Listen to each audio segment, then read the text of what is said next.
Well, hello everyone. For those of you who do not know me, my name is Ryan Slattery, and I am one of the instruction librarians here at McDermott Library. I want to talk to you today about something that is really important right now, even though the election is well over by now. It's still relevant because fake news isn't always political. It touches on a variety of topics, and I think understanding what fake news is and how to recognize fake news and how to deal with fake news is an increasingly important skill in today's information age. Everything online moves around at a quick pace, and you're not really quite sure what to trust or what to expect.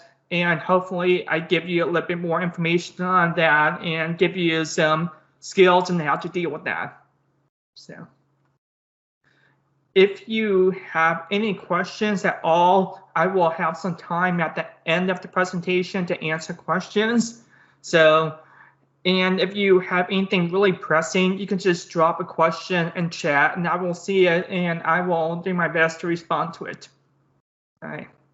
So here are the objectives for today's workshop. I want to teach you why fake news is important, how to define fake news, how to identify fake news, evaluate fake news, and then we'll go through some examples so you can get some familiar with the recognizing and going through fake news.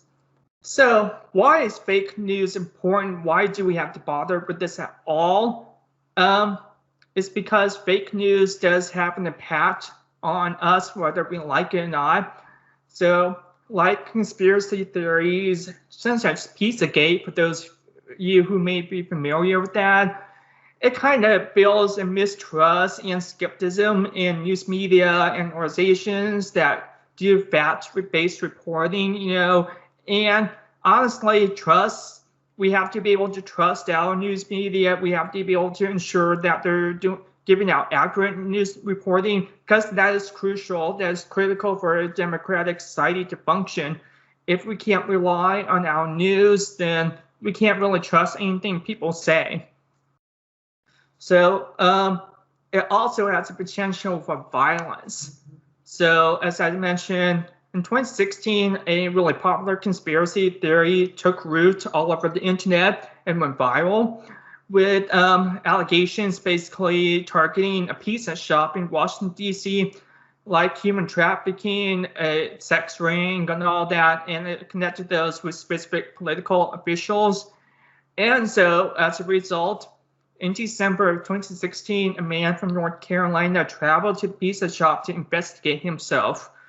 Even though the conspiracy theory had been debunked already, people already had investigated, a man took it on himself to take a rifle to the pizza shop, and he fired a few shots inside the pizza shop trying to get to the basement. Nobody was injured, and he was arrested, and he was sentenced to 4 years in prison. However, Pizzagate has also made a bit of a resurgence thanks to a social media network called TikTok. And so it's entering the public eye again, even though it's already been debunked. And as many of you are well aware, there is a pandemic going on, and fake news does have an impact on our health, the personal and public. The anti-vaxxer movement continually produces and shares misleading and inaccurate information about vaccines, and that leads to people not trusting vaccines. They don't trust vaccines, so they don't take their children to get vaccinated. They lie on vaccination seats, and then when their child gets sick, then the rest of the class gets sick. It can have an impact on vulnerable populations, and so on and so forth. And this is really important right now during the pandemic, when there is an increased need to vaccinate. If people are not getting vaccinated, then it just harms the public health as well. Anti-vaxxer movements share some roots with other anti-science movements such as flat earth theory, climate change skepticism, so on and so on. And then there's one that is a little bit more immediate, but fake news can impact your credibility. If you share false information or make arguments based on false premises, it can impact you. It can impact your reputation. It can impact your career, and you don't want to do that. There's a little bit more to all of this as well, like psychological, sociological. That's a totally different conversation, and there are resources about those aspects if you go out there. But for right now, this is what we got. So, fake news. Fake news is not new. It's always existed in some form, but it became more popular recently. So like hoaxes, rumors, conspiracy theories, like Elvis alive, Bigfoot's real, Illuminati, urban myths, wartime propaganda, political spin, public relations, all of that is fake news in some way. It's always existed, it's always been around. But fake news as a term, as a phrase, it entered the public eye sometime in about October, November of 2016. And as I'm sure you can imagine, what happened during that time, the presidential election between Trump and Clinton. So fake news entered the public sphere in that time and became much more popular. Then this here is a graph of search terms in Google, popularity of search terms. And right there, you can see a spike in November of 2016, and then it's just stayed level ever since. So fake news is a little hard to pin down as a definition, but Collins English Dictionary defines it as false, often sensational information disseminated under the guise of news reporting. So before fake news, quotation mark, fake news, quotation mark, became a thing, they're often referred to satirical news such as The Daily Show or The Onion. They're entertainment, they're supposed to be parody, it's like a little joke that everybody was in on. And it usually lacks the intention to harm or deceive. I say usually. We'll go over that in just a little bit, but recent interpretations of the term tend to emphasize the intention to deceive or harm, often in a political context. Some people even say fake news when they disagree with something, even if it's true or not, it doesn't matter. They just say fake news and ignore it and move on. So honestly, fake news is very broad. It encompasses a variety of fake news with various connotations, and what's really important right now is learning how to recognize it. So there's another term that you all may be familiar with that you might see along with fake news, and you might recognize it: alternative facts, an expression that attracted attention when used by Kellyanne Conway, who served as a senior counselor to Trump during his administration. So what does that mean, really? So that's really entered the public eye along with fake news.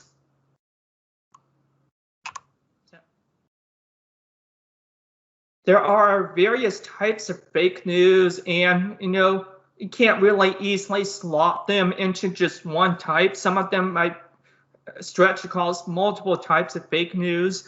So, but that's just giving an idea of what you're looking at. So fake news, sources that fabricate information, or they're deceptive in nature, or they distort actual news reporting. Satire, they use humor, irony, exaggeration. Think of like a skit on Saturday Night Live, that's satire. If you read an article from The Onion, that's satire. And then there is bias, extreme bias. Like it might be propaganda, it might be information lacking context, it might push a particular point of view. It's it could be a state-run newspaper, it could be wartime propaganda. That is something that is showing extreme bias. Conspiracy, something you may all be familiar with, like 9/11 conspiracies, chemtrails, birther rumors, vaccines as mind control. That one's a really popular one right now, as you can tell, probably. And then there are rumors, gossip rags, innuendo, and verified claims like he said, she said. It could just pop up on the internet completely untrue, like Kanye and Kim are divorcing. Oh my gosh, did you hear about that? No, it's the rumor mill at work. And state news, repressive states operating under government sanction. So North Korea has their own newspaper and news network that can be considered state news. And then there's junk science, sources that promote fake science, metaphysics, that kind of thing, like healing crystals to help you, or the paranormal, and like ghosts are real, that kind of thing. Junk science. Hate news. That is something to be on the watch out for, to promote racism, misogyny, homophobia, transphobia, other forms of discrimination, sometimes blatant. Sometimes it's insidious and it's not very obvious. So you have to be careful about that one. And then I think all of you are familiar with clickbait in one way or another. There are sources that provide credible content, sometimes, but they have a headline that's in the cover image that just catches your eye and you go, what the heck? And you click on it. That's what clickbait is. They're trying to get your attention. They're trying to make you click.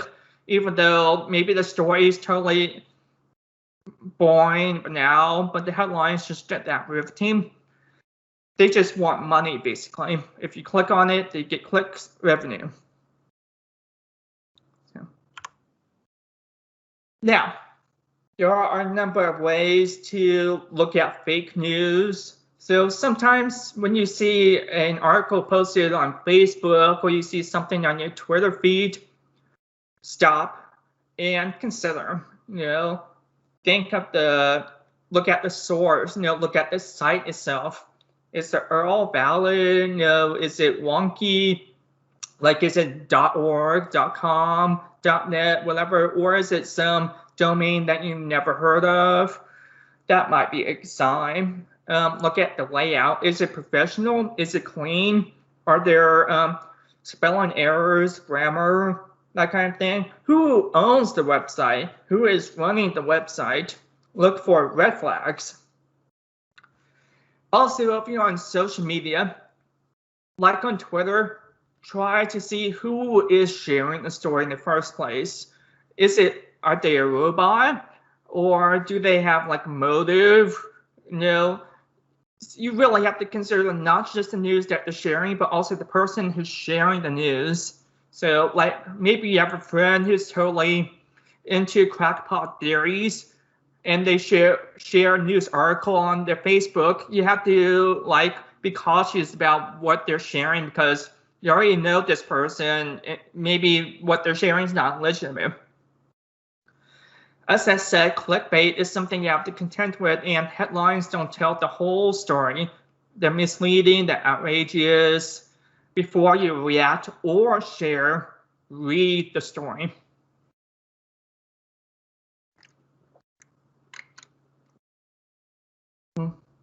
Sorry. You want to check the author too. See if the author, are they a subject expert in the matter? Are they credible? Are they real? Are they a real life person? So do you have the right kind of experience? For example, is a psychologist writing a paper on hollow earth theory? What makes them qualified to discuss that? They're not a geologist or anything like that. So make sure that just because they have a master's degree doesn't mean they have the right kind of expertise in what they're talking about.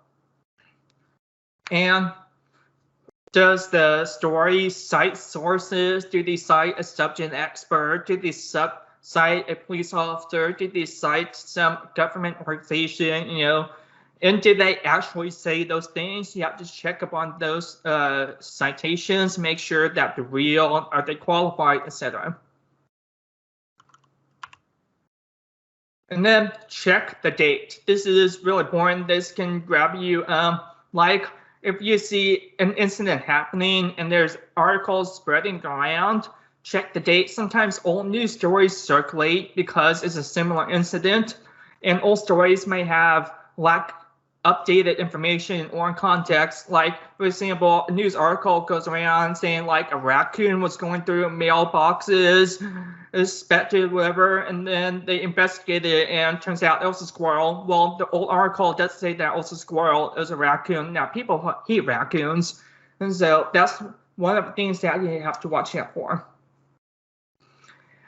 Is it a joke? Again, satire. You know, the Onion's pretty obvious. Sometimes they're outlandish and just, but sometimes they're a little bit more subtle.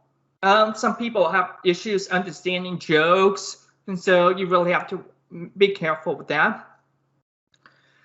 I think this is an important one, but you want to check for biases, not just the bias of the news story, but also your own beliefs. Sometimes you immediately agree with the headline that you just read because it confirms your own bias, even though it's not really true.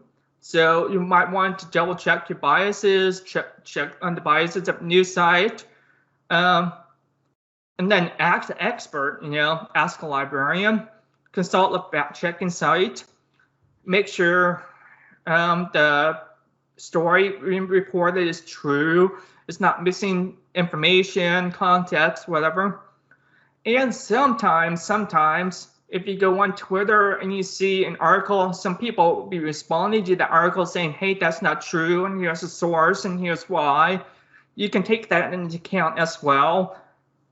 So, okay. So, here's an example of a news story. Planned Parenthood opens $8 billion abortionplex. So if you guys are interested, feel free to turn on your mics and tell me what's wrong with this.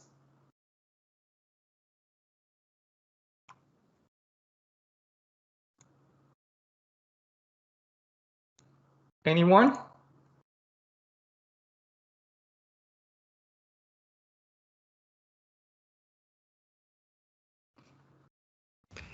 I'll give it a shot. Ryan, is abortionplex a word? Probably not, no. So one of the things that you might have noticed is the Onion. So if you're familiar with the Onion, you know that it's satire. But if you're not familiar with the Onion, you can just scroll down and be like, you know, look at the images, it's ludicrous, you know, and you can look at the article itself. It says, new slogan, your life is sacred, and then terminating one pregnancy every 3 seconds. So, I mean, it's fake fact after fact after fact, and it just looks ludicrous and ridiculous. And so, you think nobody would believe this, right? Not true.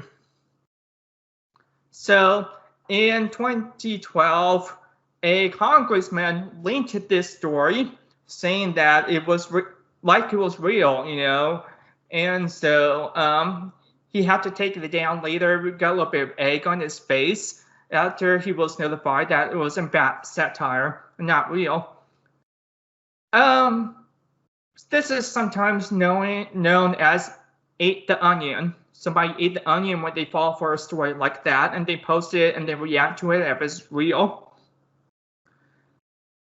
But in some instances, satire can be harmful, even if it doesn't really intend to deceive you.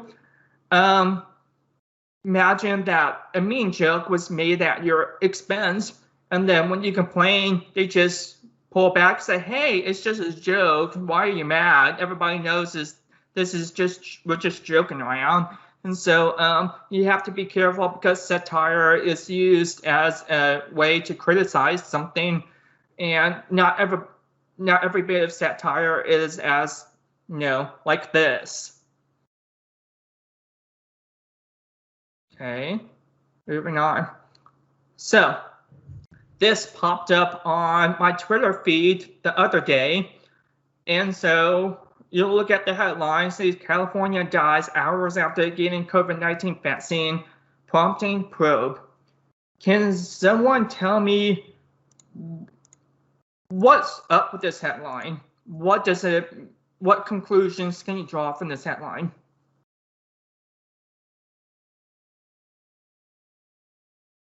Anyone?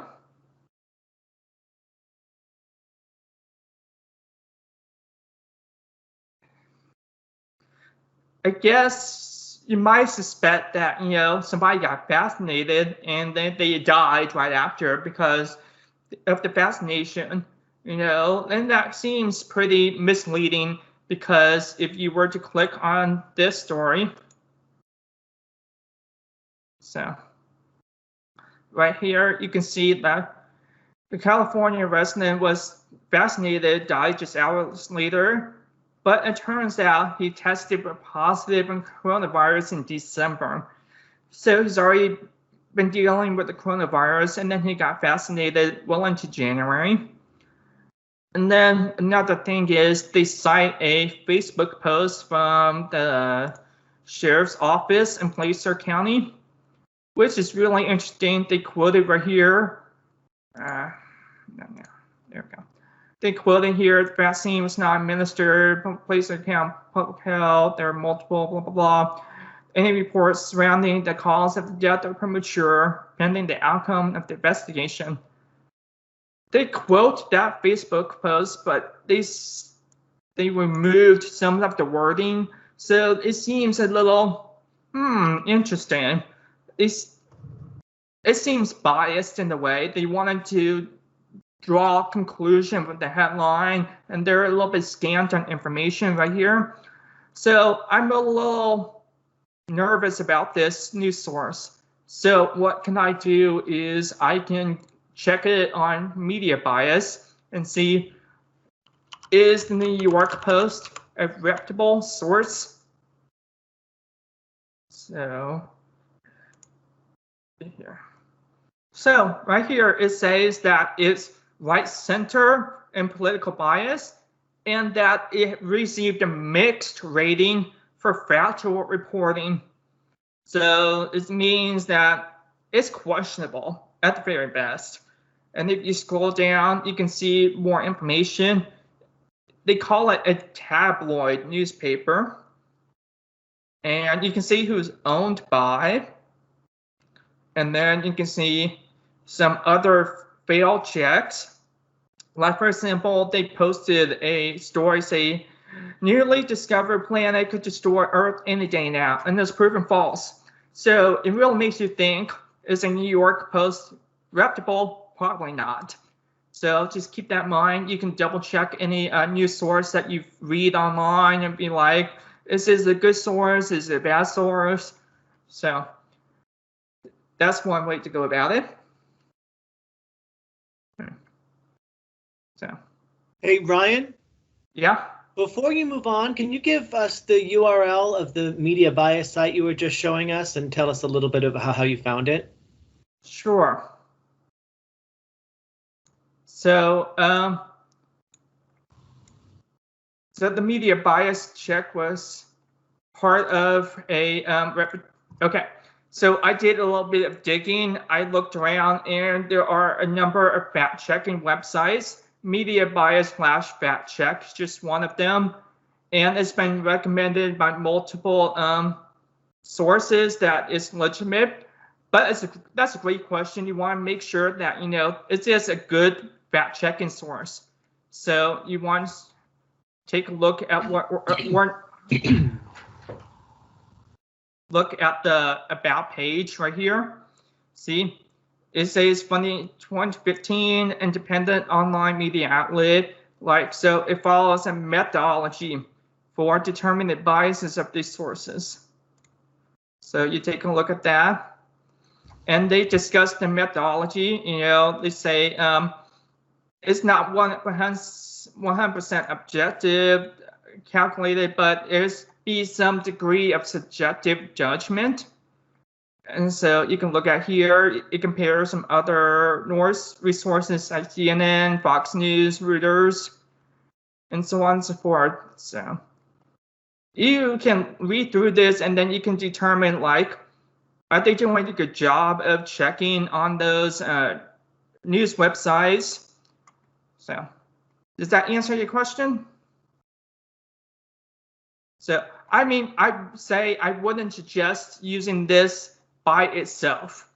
I would suggest using other news or fact-checking websites like factcheck.org.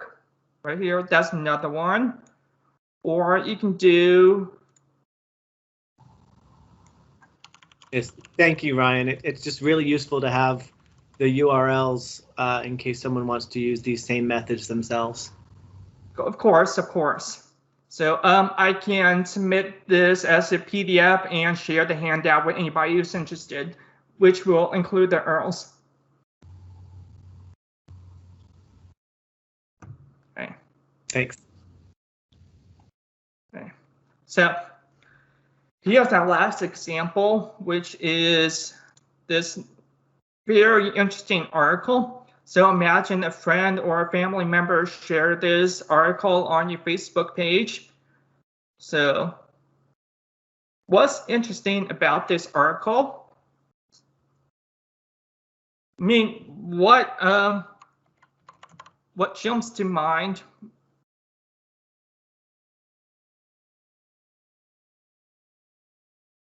Anybody have comments to make about this article?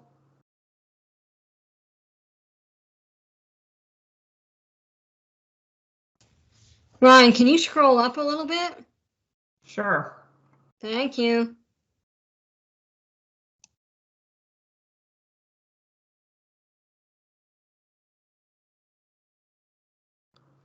Yeah. Okay, so my immediate first thought is it's a blog, so it doesn't describe itself as a news website, which is interesting. It seems to be a website that's selling something, selling crystals, whatnot. And so right here, it's about ghosts sending message to your phone. That's a little, I don't know about that. So it's written right here. See, it cites a medium and licensed psychotherapist, and she claims to be able to see the dead. That's a little, You keep scrolling down, and then it cites another source that's anonymous, no details to make them credible, like no subject expertise whatsoever. And then right here. And then it cites a study by Testimonial in conjunction with Paranormal Research UK. Now, if you were to look up that study, you won't be able to find it because it apparently doesn't exist. Let's see here.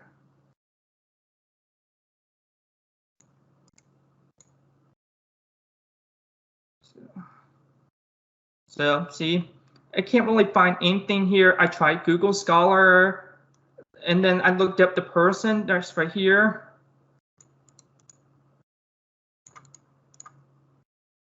So, and then I got this right here, another news page that claims to be a paranormal expert right here. So and then it doesn't really cite a study right here, and then it cites CEO Testimonial.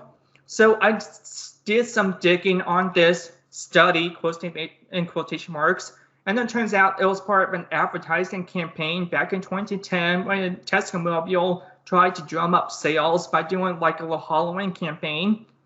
Still, there was no real study, but somebody took these details and went running with them. They created a news article about it, and some people took that as fact. So, yeah. So the thing is, you have to really dig deep on. You can use this as any of the articles that you come across. You check the author. You can see what kind of website that they're posting on. Do they have like a motivation? Are they biased? What is the credibility of their sources? Do the studies that they cite actually exist? Can you find them on Google Scholar? Can you find them in a journal? And so on and so forth. And it's like one red flag after another, and the whole thing comes falling apart. So,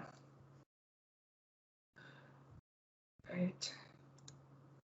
And that's it. Okay. Does anybody have questions?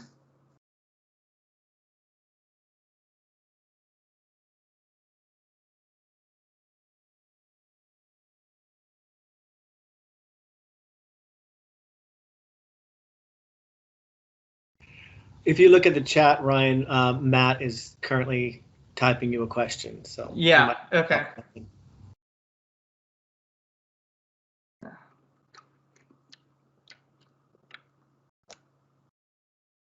Mm-hmm.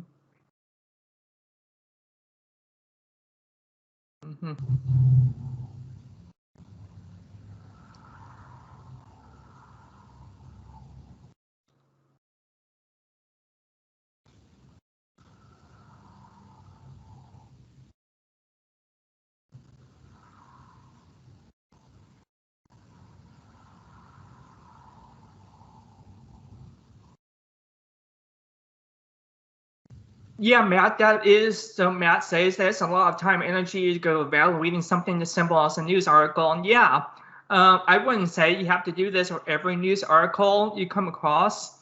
There are news websites that you can consider credible. If you do that first of all, and then you won't have to check that website ever again for credibility, because you know in your head that it's credible. And so like, Washington Post, you can consider credible, the New York Times, and so on and so forth. Newspapers you might be able to find in your library, you can probably consider credible because the library can probably stock newspapers that aren't going to be like total out there newspapers. But really, you can't really take everything for granted.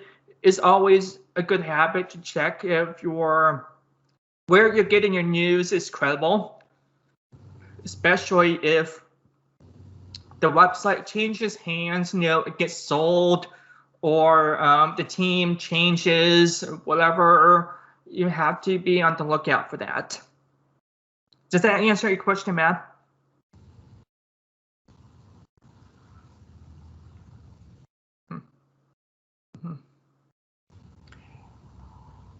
He says thank you, and Ellen also suggests that we should put a list of fact-checking and reputable news sites. Possibly we could add that to a LibGuide. I was thinking about creating a LibGuide for fake news, so all of this will go into the LibGuide for future. I think we have one on evaluating sources. Perhaps we could update it to include a page on fake news, so we don't have to build an entire one from scratch. Oh yeah, that's even better. Less work for me. All right, Great. well, Ryan, thank you for doing this. Thank you everyone for attending. I hope you got something out of this. Fake news is always happening everywhere, and it's always a good idea to be on the lookout. Double check, trust, but verify, and so on and so forth. Thank you very much for attending.